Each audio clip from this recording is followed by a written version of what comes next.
Bonjour Chloé, Salma, Maëlie, Benjamin, Louis, Victor, Maxime, Léo, Adem et Arsène.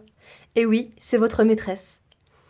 Certains d'entre vous oublient parfois ou souvent la retenue dans les additions posées. C'est parce que vous n'y mettez pas forcément du sens. À quoi sert cette retenue? Pourquoi est-elle là? Alors, c'est la leçon d'aujourd'hui. L'addition posée avec retenue. Prenons cette addition, qui est en ligne. 35 plus 25. On va poser cette addition en alignant bien les unités avec les unités et en mettant un chiffre par case. Très important. Alors, dans les unités, par exemple, on va mettre les unités ici. Le 5 de 35 et le 5 de 25.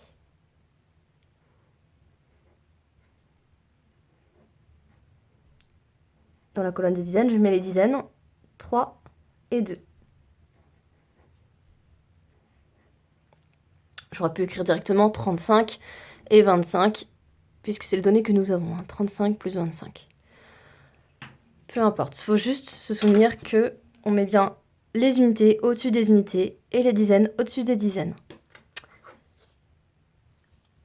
On n'oublie pas de tracer une barre sous l'addition. Cette barre représente le signe égal. Et on n'oublie pas non plus d'indiquer le petit signe plus qui montre que nous faisons une addition. Alors, pour qu'on comprenne bien à quoi sert cette retenue, j'ai fait sous forme de cube les unités. Donc, on a 5 unités et 5 unités. Ça, pour l'instant, facile.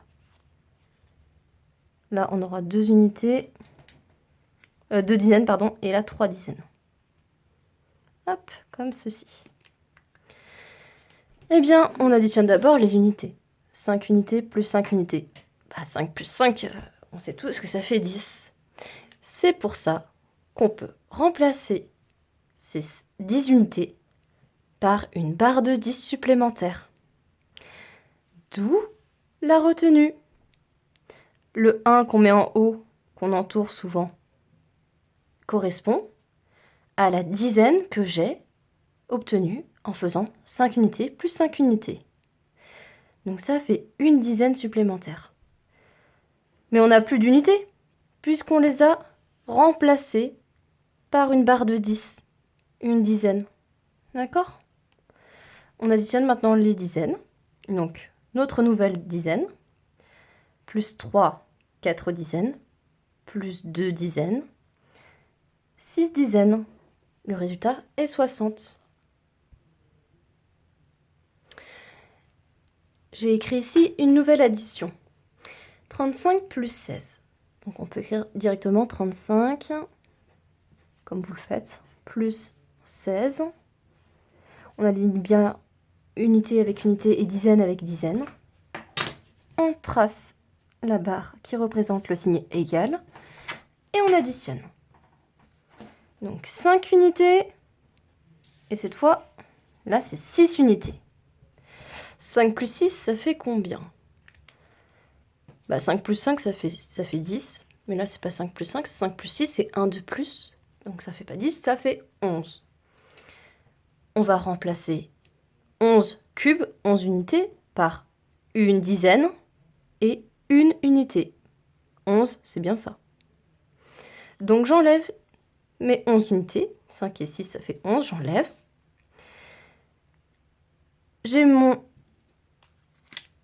unité du nombre 11 que je vais mettre ici, dans les unités, logiquement. Et puis ma barre de 10, qui est une dizaine, je dois la mettre dans les dizaines. D'où le fait que je la mette en haut, dans les dizaines. Une dizaine plus 3 dizaines, 4 dizaines, plus une dizaine, 5 dizaines. Mon résultat est 51. Voilà, donc j'espère que vous avez mieux compris à quoi servait cette retenue et pourquoi elle était là. À bientôt!